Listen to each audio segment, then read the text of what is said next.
What is up, ladies and gentlemen? Troubling Tribune here. Thank you for joining me for another exciting episode. We are going to be diving right back into the TikTok conspiracy debates. We're going to be touching on the moon landing, flat smacking, and more. So be sure to join us. Just have a couple announcements and sponsors. I'm excited to announce that we are going to be joining the Rokfin family. We already have a few videos over there, so if you haven't subscribed already, go ahead and check it out. There is some free content, of course, and there is some premium content. So go ahead and get around those YouTube algorithms and get yourself some good old gravy. So let's go ahead and get right into it. And as always, I will see you on the other side.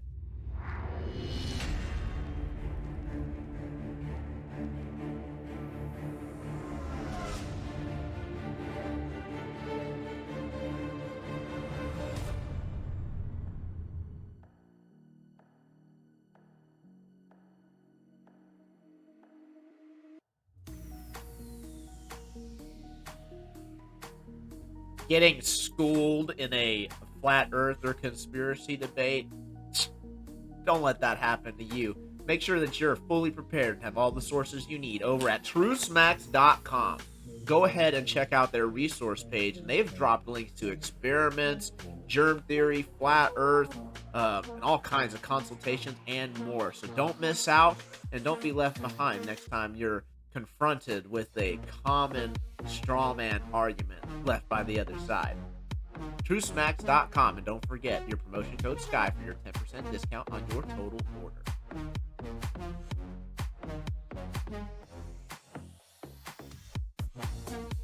You haven't found the Flat Earth Sun Moon Zodiac app yet by Blue Bay? Man, you are missing out. Go ahead and find me over here on this app. Find me on the Friend Finder. Don't miss your daily videos so you can go ahead and get around those YouTube and Google algorithms and find the sources that you need to continue the good fight. Don't forget to use your promotion, Tribune, so that they know that Mr. Tribune sent you.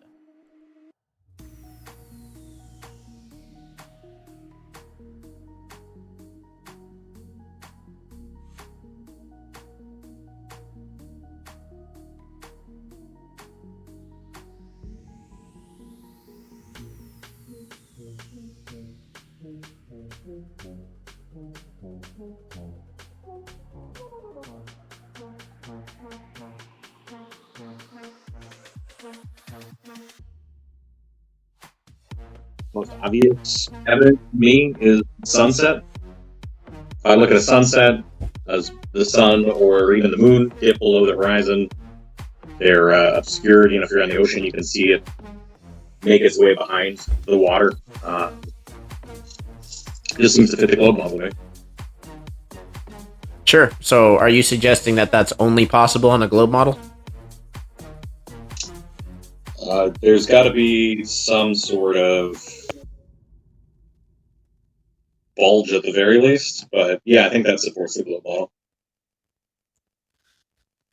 Okay, so, well, that's pretty easy to debunk. I mean, that's been demonstrated over flat surfaces. I mean, we agree that the atmosphere is acting like a lens, right? Yeah, depending on how you look at it. Well, it was actually demonstrated and said that word for word by, they weren't even trying to prove flat Earth or anything like that. They were just mainstream globers, just showing how the atmosphere works and how it indeed does act like a lens. And so, with this in mind, we can actually create the effect of sunsets over a flat surface. So that would seem to debunk that it's only possible on a globe model, right? I don't think so, because I think we're getting it, at different altitudes, different air conditions. You need specific conditions for the lensing to work one way or the other. Like, you've got the famous example of Chicago over Lake Michigan. You can also see Chicago appear upside down. You'd have more variation in sunsets, but they're consistent across the globe. Define consistent. The sun disappears from bottom to top over and over again. And unlike an object that would be like moving away from you, you've got the same size from height of the sky to right as it's fading away. If you watch a plane go overhead, it's going to be larger when it's above you, and then as it disappears by the horizon, even if it was due to lensing, it's a much smaller object. In terms of degrees of your vision. But you can test how much of the sky the sun takes up or the moon takes up anywhere, and it's going to be consistently the same. So, if there was in fact evidence that that what you're talking about, you know, doesn't always happen, I mean, would that be enough to start getting you to maybe look at the other side a little bit more? Sure, yeah, if the sun just blipped out of existence instead of disappearing from bottom to top like it does. Okay, I haven't awesome. seen that in my. Well, that's awesome. I don't have it clipped out just yet to be able to bring up for the audience. However, if you go over to my YouTube, I just had an interview with Flat Earth Dave, and in it, he actually brings up this very point that you're talking about and shows clear as day on video a sun just blipping out of existence, just like you're talking about. So my next question would be, how many times would that need to happen before you were like, okay, that's legit? I'm trying to find your YouTube. Truth Snacks? No, True Smacks is actually a sponsor. If you go to, if you just search "Troubling Tribune," you should be able to find it.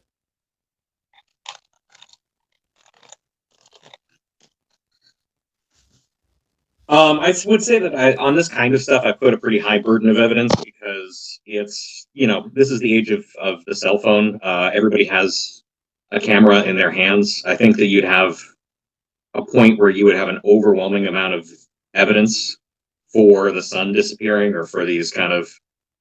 I've seen some videos where someone claimed there's a solar eclipse happening, but you can also see the moon separately. Not only do these videos just, in my personal opinion, look doctored, but if it was happening, it would be, gosh, we get 100 different videos every time there's a cool looking meteor that strikes the atmosphere. But then there's like one, maybe two videos of this astronomically impossible event. I put a high level of burden when you've got, 30 plus international space agencies. You got private people who do astronomy. They're finding stars in the same places every single night. Predictably, they can predict where the planet's going to be. They can map these things on their own. Someone somewhere would start to pile evidence if it was readily available to disprove. You'd have people uniting around the world to use data. And all I ever seem to find in these chats is just like obscure video clips and not a lot of hard data.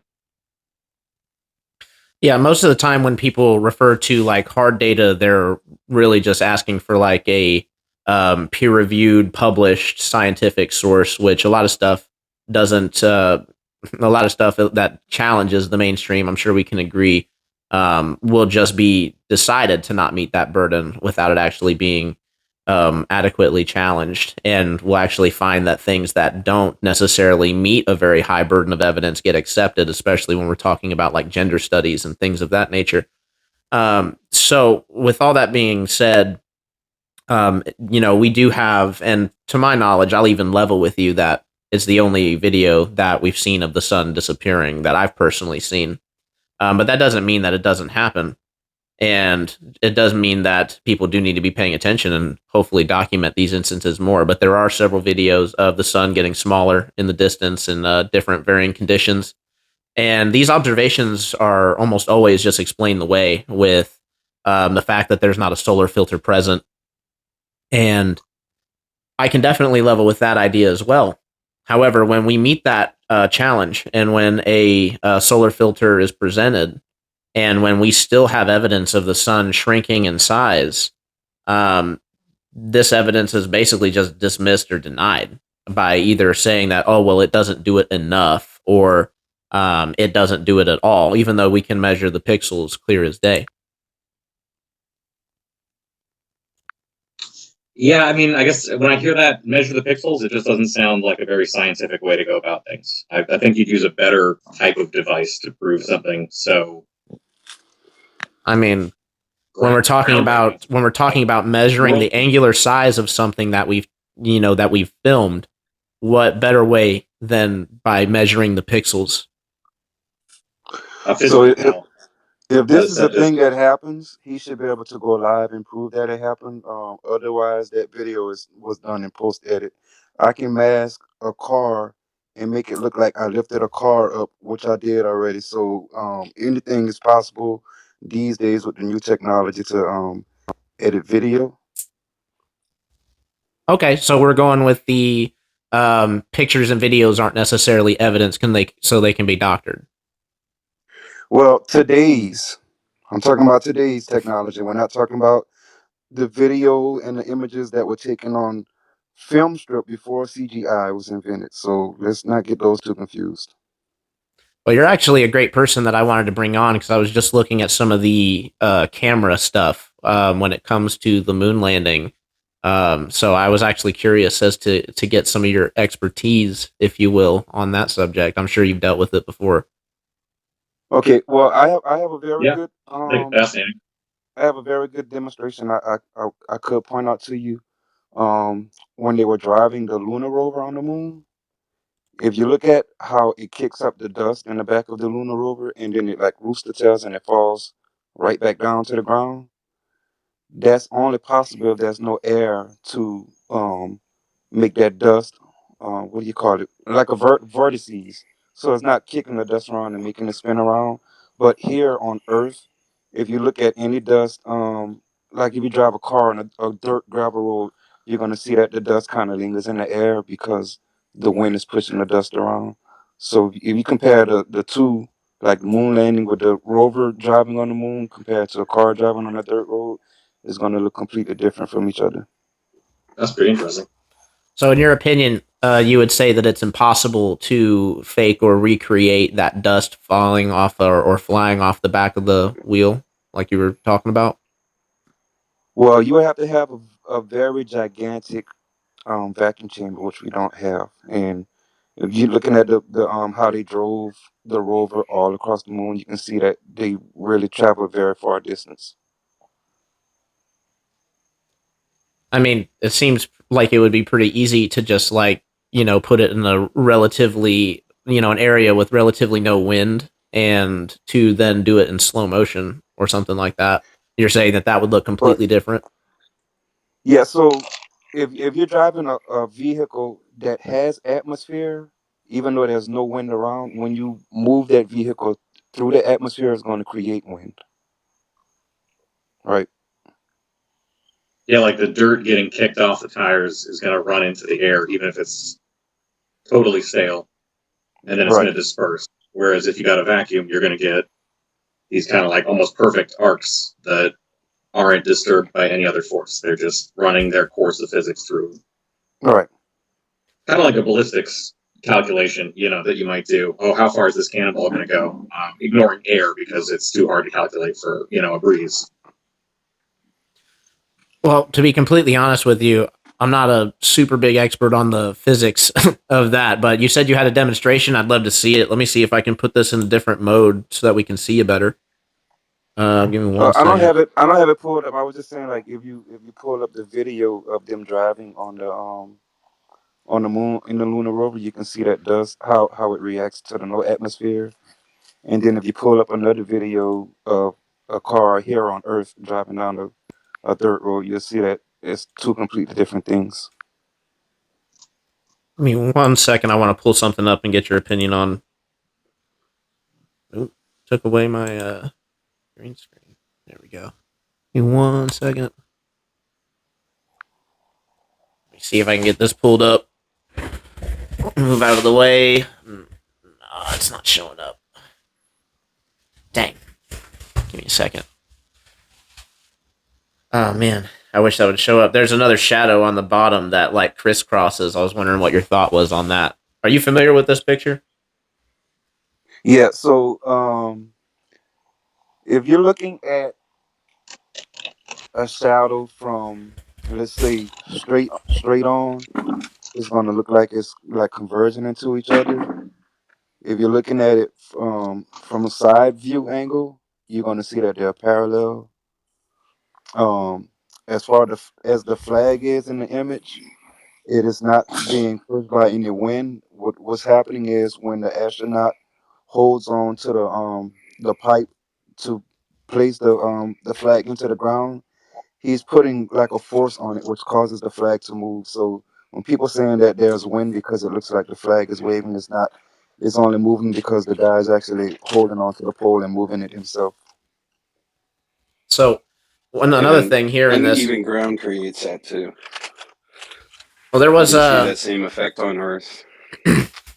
yeah, you can't even really, I can't even see it because it's on the all the way on the bottom of the screen. So I'm gonna have to edit this and bring it up tomorrow. But basically, there is a huge line shadow that goes completely contradictory to the way these other shadows are moving.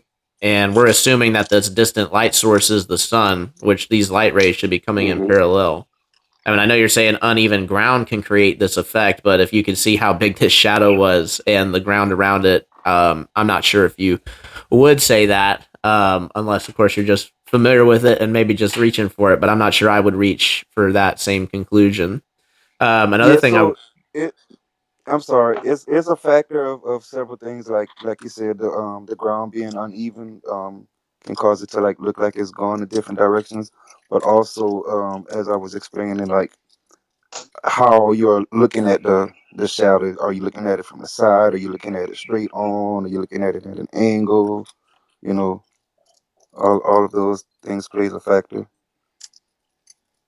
sure that definitely Is it the affects things too. one with the shadow of an astronaut and the shadow of like what looks to be a mast or an antenna? Um, Say that again. Give me a I'm second. asking the host if he. Let me I know pull it there's up. kind of this famous photo of the shadow of an astronaut and the shadow of an antenna are in the same shot, and I think it's a matter of perspective. It's kind of like if you're standing on a football field, it looks like the sidelines are going to meet ahead of you, but they're obviously parallel. So, The, if you had two different light sources casting shadows in different angles, then you'd have washout. You'd have, light source A would be lighting up the shadows. The fact that you can see super crisp shadows on the moon, I think, indicates that at the very least there'd be a single light source, and no, it's not too far away. so, and I know this Yeah, expertise doesn't go super duper far, but again, if you've taken like stagecraft or high school drama, even, I mean, you learn that it's pretty easy to control those shadows. So another thing that would happen if you have multiple light sources is, let's say you have one subject. That one subject, then because you have two light sources, is going to have two different shadows. Yeah. And these I think are that an Casper got example a pretty of good two example. converging Yeah, shadows because of the sun due to uneven ground. It's hard to see on my screen, but that's a hill drop off towards the end of the shadows, and all of a sudden they seem to converge. That's coming from the sun. So it happens on Earth. Sure. I mean, I can definitely yield that, but again, I'd have to take a look at it again and see exactly what's causing the shadow there because I honestly didn't even scrutinize it that hard. I just saw the shadow going like completely different direction, and I'm not talking about this one right here that you see over my shoulder. There's another one that's actually Mm-hmm. at the bottom that's not showing up, but I I, I digress. So I do have a video I can send you. It is dealing with the shadows where um they were pointing out that in one picture the shadow was facing one direction, and then later on I think it was a video, and later on in the video you can see that the shadow was pointing a completely different direction. This guy actually made a scaled down model and modeled it out and recreated it. If you want me to send it to you, I can. You actually, I'm not even going to bring that up because you've already sent me that one before, and I actually agree with you that Gotcha. particular example is not a great one for flat Earth because you can definitely recreate that with a single light source. However, there's definitely some comments that I've seen that are absolutely great to think about, like the fact that the moon that we see in the sky is so bright, and what we're seeing behind us doesn't look anything like a like the bright thing that we see in the sky. Would you agree with that? Well, it depends sure. on your camera exposure setting. So if you bring up the exposure level on that camera, it's gonna be more bright. It's going to wash out, and then you could possibly see if there are stars in the background. You're going to see those stars, but the surface is going to be like really really bright. And Plus, Josh, you're only seeing is part of the moon being reflected back to your eye. In those on Earth, you see half of the moon. In the photos, you're not even seeing like an eighth of the surface. It's such a small amount. It was actually Reflectivity. so dim that I had to bring a special camera lens. He No, they didn't take a special camera lens. They just had a normal Hasselblad or Nikon lens. We know what the exposure was, which is a fairly bright exposure, ISO 160, 125th of a second at f11, which is what you would shoot on a sunny day on Earth. That's a really bright exposure I thought they took setting. one of the What's lenses that? from that director, the guy who did The Shining and a bunch of other stuff. They may have all of my research on the photos. The only thing that was really adapted for the missions was the actual camera body in the film because they couldn't advance the medium format film with a friction advance in especially before they got to the lunar surface due to low gravity. Friction requires gravity, so they added sprocket holes, which the film never had, and to this day has never had. So, and are they you didn't talking about have a Kubrick? viewfinder. Kubrick, yeah. Yeah, What Kubrick. lens did you see? What lens was it? What was different about it? It was a Carl Zeiss, and it had an f-stop of 0.7, which is crazy, crazy low. But Kubrick, he wanted you shoot. I can't remember what movie it is, but I think he was shooting candlelight, but he didn't want it to.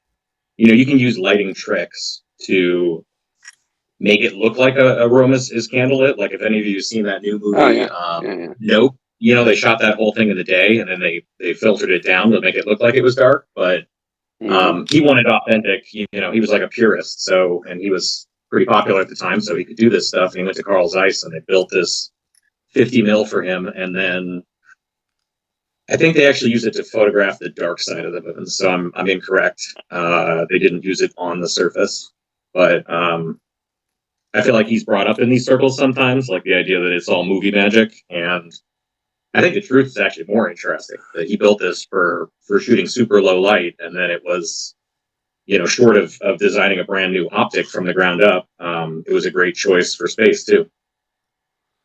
I just seen Yeah, not completely on sorry. subject, but Jordan Peele's new movie with the extraterrestrial whatever was going on, but Yeah, they filmed a scene in the daylight, but they used like multiple cameras, so like um they were able to make it look like they were at nighttime, but he was just pointing out that they were actually filming it in the daytime.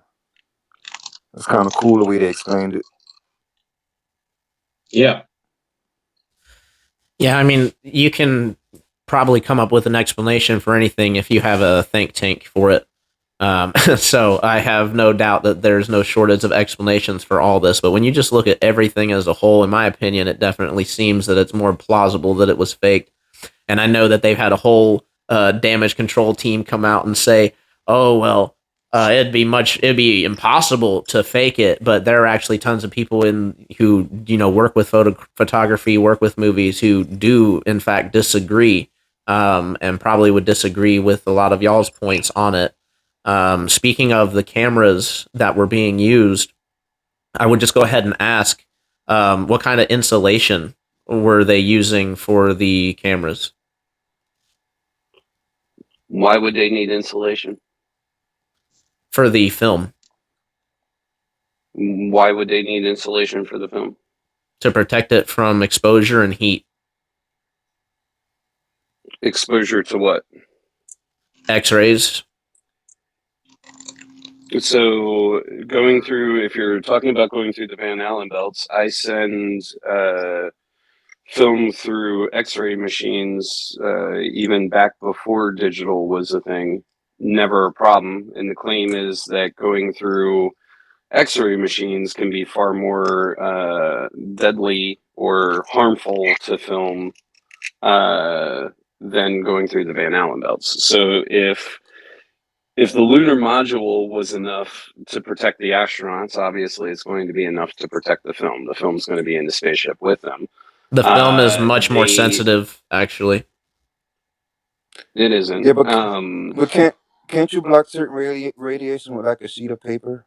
Is it like yeah. something about A and B? Yeah, it was like the alpha and beta particles. Only one of them was, I forget which one it is. Only one of them they had to really concern themselves with as far as the human body goes. The more light sensitive film is, the more affected it is by radiation. ISO 160 film is fairly low sensitivity. Most people back in the day when they were going to Walgreens to buy film were typically buying 400 ISO film, which is almost 4 times more sensitive than 160.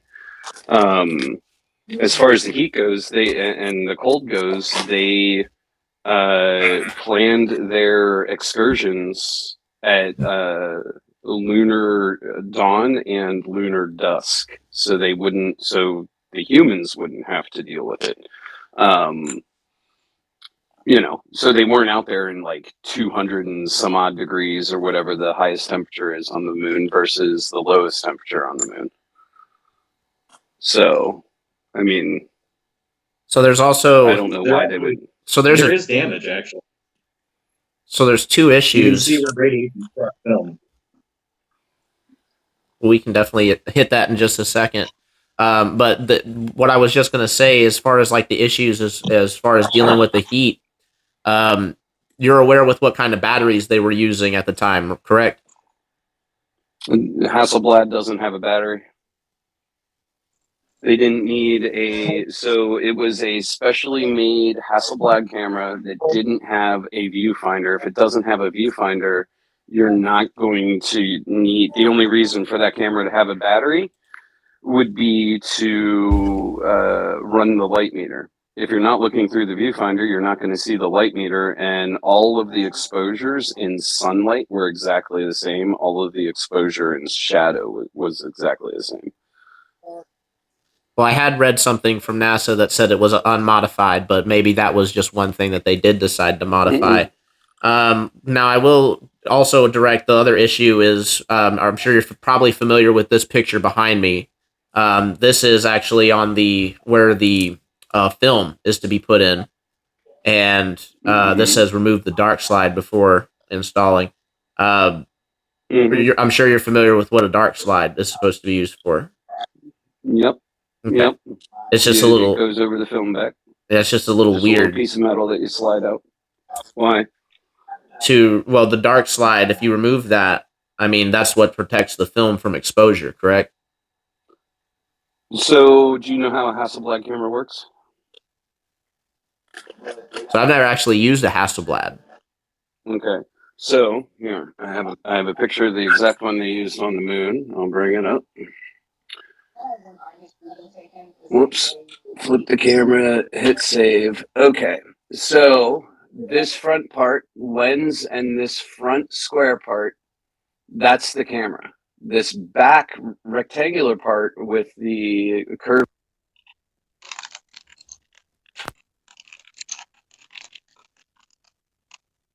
Lost your sound. Yeah. Stupid. Let me flip my camera again. Can you guys hear me? Yes, sir. Okay, cool. Let me flip my camera again. I got a battery notification. Stupid. Okay. So what I was saying is this is the camera. With the rounded corners is where the film is. Hasselblad camera allows this part to be detached at any point in time. You can take 2 photos, pull it off. Use the whole roll, pull it off. Everything for the film is housed in the back. In between the 2, you see this, you probably don't see it too well, but that dark line right there, that's where the dark slide goes. And what happens is you can have film backs. You can have as many film backs as you want. 15, 22, whatever. The dark slide stays over the film. You attach the back of the camera, the film back of the camera, to the camera, then pull the dark slide. When you are done rewinding the film, you pull it off of the camera.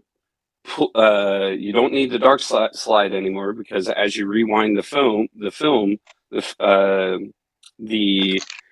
lack of a better term, the cassette has paper that winds up with it and protects the film. And you lick it and stick it kind of like an old envelope, and that keeps it. And then you reload it, put the dark slide in, advance it to the first frame, attach it to the camera, and pull the dark slide. So there being a dark slide makes perfect sense. That's how even the Hasselblads you buy today that are not digital will still have a dark slide. Same thing with a 4x5 or 4x5 and 8x10, any of the large Okay. format I cameras think you also have dark misunderstood. slides.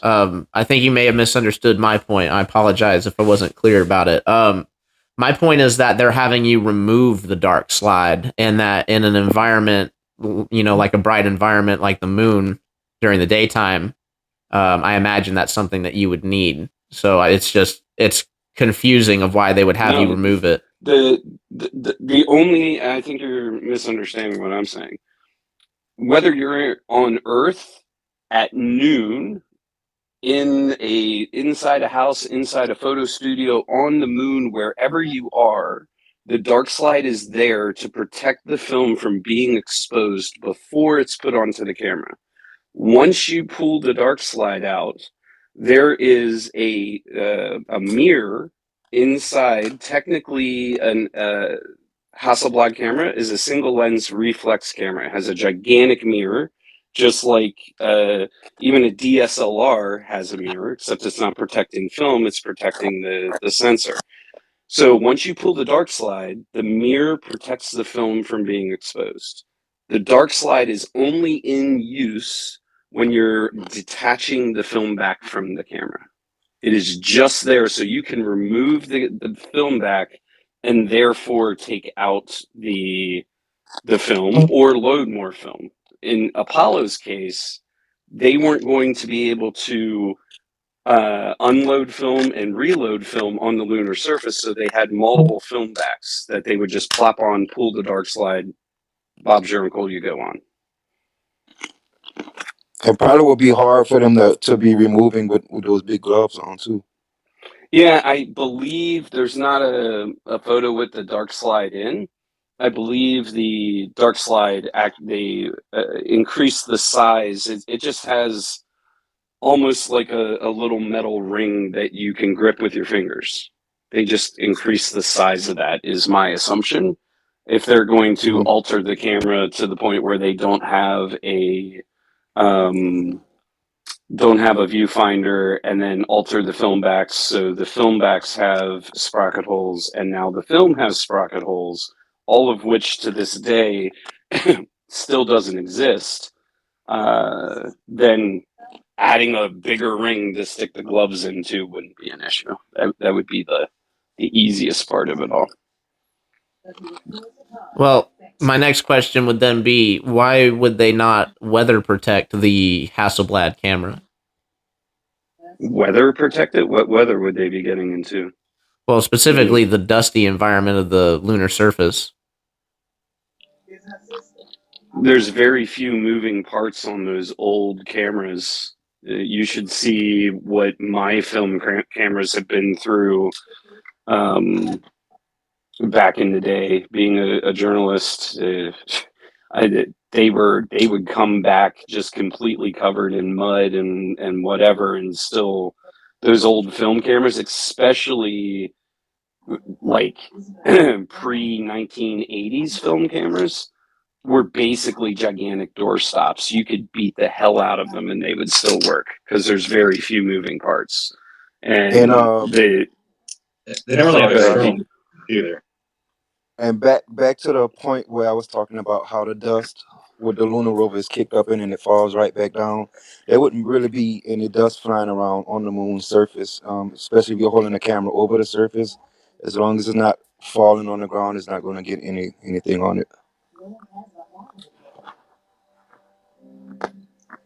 I mean, I find that But even if, go ahead. I was just going to say, I find that highly unlikely. I think that with the lunar surface being like it was, it's just statistically likely that there would have been some point where there would have been like some lunar dust or something getting in between the cracks or getting in between the lens, affecting it in some way. And yet they didn't even think that that would be an issue. You know, they just didn't even, didn't even put any kind of protection on it whatsoever, just kind of ran it. The lenses have no zoom though, so there's not like in a zoom lens you've got air getting sucked in and out of space as it gets bigger and smaller. They use two fixed lenses, and they also there's not really a lot of moving parts to begin with. You know, everything that's moving is internal. The idea of sealing something like that from dust, it doesn't seem to me implausible. I mean, a little gasket would do it. They coated this thing in aluminum. They had to use different lubricants because the lubricants we'd use on Earth would boil off in the vacuum of space. So you got to use like solid lubricants.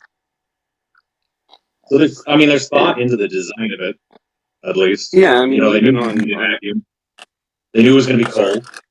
They painted it silver to make it more resistant to variations in temperature. That's why it's silver, so it can reflect, heat. And dust is a thing even on Earth for them. I mean, cameras, especially film cameras, have to be pretty sensitive to dust because film is pretty sensitive to dust. If dust is on it while you're processing the film, and you're not going to know that because when you're loading this film, you can't even do it in a black and white darkroom because it was a lot of color slide film. So you can't visually inspect the film for dust before processing.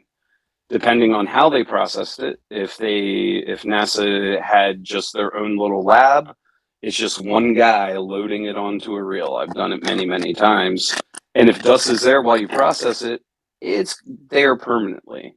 So cameras, even for earthly use, back in that time and today, are sensitive to the dust. Like they're made to keep dust out. Typically, if you get dust in your camera, it's because you're changing lenses and not being careful about it, which they weren't going to do on the lunar surface because they couldn't. The gloves were, and if you notice, there's another thing that wasn't really a thing. That little nubbin right there, right above my finger, that's to change the f-stop. That doesn't exist on any other type of camera. That nubbin was put there, that little lever was put there so that normally you would have to use your fingers. Whoops, let me get my fingers.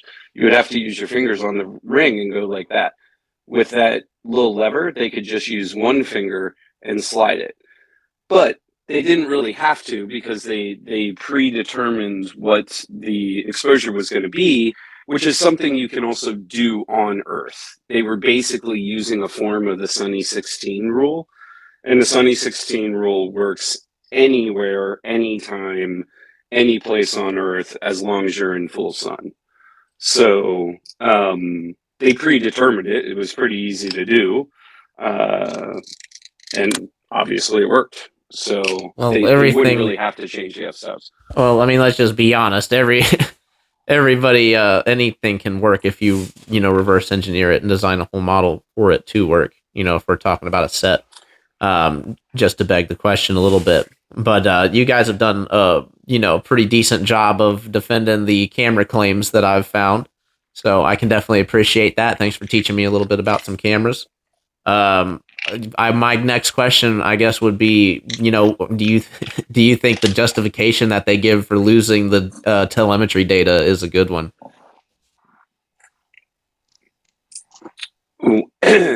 I'm fine with there it. was a They have guy telemetry data that from. ended up purchasing. Sorry, I think I have a delay. Go ahead, B. Yeah. So there was this guy. He was telling a story about how he had purchased a lot of artifacts from NASA, and what happened was he ended up purchasing some of the film that had went missing that he found, and some of the telemetry data. It's just that it's not like the actual video of them on the moon or whatever. That's just the data, like the flight data and stuff like that. And they actually recorded over some of that data just to recycle the telemetry tape that they had. So it's not like it wasn't technically necessarily lost. Some of it was just recycled, and then some was accidentally sold to this guy. The reason why I have a hard time believing claims like that, besides the fact that they're so unspecific, and I know I don't come without my fair share of unspecific claims, but it mostly comes because of Bill Nye. He really crapped the bed on that when he blatantly lied and said that only one tape went missing when it was tons of tapes, that had actually gone missing, and lots of data that had in fact either been rewritten or repurposed or was just gone for one reason or another. At that point in time, I didn't even think they had the definitive that they sold any part of the data to some guy. But the whole, they only lost one tape was just blatant and utter damage control, and things like that don't, they don't put a good face for the globe. I believe that they did have like some form of a copy before they recorded over the telemetry tapes. If I'm not mistaken, I could be wrong. I'm pretty sure that you are When they wrong because we still don't have that. If they did have the copy, then we would have the telemetry data for that mission today, but we don't. But we also have the telemetry data for 5 other missions. That's irrelevant. I'm talking about the first one. Okay. Well, and also the was I think 8 was the first one to send people into lunar orbit. So there's like 8, 9, and 10 that also went to the moon. So technically, we have telemetry data from 8 missions that went. If the claim is that, hey, NASA is a huge organization. I mean, just the JFK portion of NASA is huge. I've been there several times and been in the back places where the public can't even go. It's huge. So if some dude made a mistake or some higher up made the mistake and deleted one, why is it an issue if we have telemetry data for all the others? Like the telemetry data is just like, here's what this piece of the rocket was doing at this time when we were here. Like, it's just stuff that if they have all the other ones, you know what I mean? Well, no, I don't, because if what you were saying was accurate, then, they wouldn't be working so hard trying to figure out how the heck we're going to go back. They wouldn't be quoted saying things like, we can't go because we lost the technology and it's a painful process to get it back, or that all the equations were done from 1 or 2 people, which I thought was absolutely ridiculous, and that those people got fired or something. These are all just things that are way out there when it comes to something that's supposed to be like the cream of the crop, the people, the head scientists leading humanity into the destiny of the stars. And yet they can't even keep the basic, arguably the most important data for the most important achievement of human history. And I know that people will throw jokes like, "Oh, of course it's just like the government to misplace something." And it's like that's such a BS statement. We're talking about the most important achievement. We're talking about the most important data for the most important achievement, and yet they can't provide it. And that should be a huge red flag to anybody with thinking faculties. I think there might be some stuff getting layered in, though. I mean, I don't think NASA's on record saying we don't have the technology to get back to the moon. I think there's this idea has been warped a bit. The technology that we use today is harder to get through radiation because we're using more microchips. We're using newer, smaller, microtized technology that's not as that's more prone to damage from radiation. We're using digital over analog. If you have an analog signal, radiation could account for a variation that doesn't matter as much. When you're using a microchip, where the levels of energy used to switch a transistor are equal to the energy of the radiation that's hitting it, then you have a problem. You have a problem where bits and bytes can be switched, and then you have data corruption, and you've got unusability. So when they say that, I think they're really saying we need to test and figure out the solutions of bringing new technology. The new lander is crazy. I can't remember what it's called, but they've got this. It's a much bigger craft. It's got newer technology on it. We could run the Apollo mission again if we wanted to, but it would be dangerous. It's better to use our newer tech if we're going to go out there. Yeah, I mean, they were just we're talking talking about basic ballistics. I mean, flying a rocket up into space, we do it all the time. There's launches every week. yeah, launching rockets has absolutely nothing to do with the argument of whether or not the moon landings were fake or not. However, what I would say, China's got a rover on the moon right now. We've got a rover on Mars. These are things you take on faith. I'd be interested in seeing the video because I'd like to know who's in it and who's making the claim, because there'd be a burden of proof of like, what, we can't get to the moon. Obviously we can. People are they're running a rover on the moon right now. So that's a reification fallacy. You have to prove that there's a rover on the moon before you can use that as evidence that we've been to the moon, right? Well, you have to prove how they faked everything that was on the moon and still have all of the evidence of stuff being left behind. Like the slow motion portions of the way the video from the moon looks, especially the film video that they brought back with them, not the broadcast. That was, in order to create that back then, you would have to have film canisters that didn't exist, because you have to, I think it's called over revving the film. Basically, you have to shoot it at 30 frames a second, which back then wasn't even really a thing. And then you have to play it back at 10 frames a second.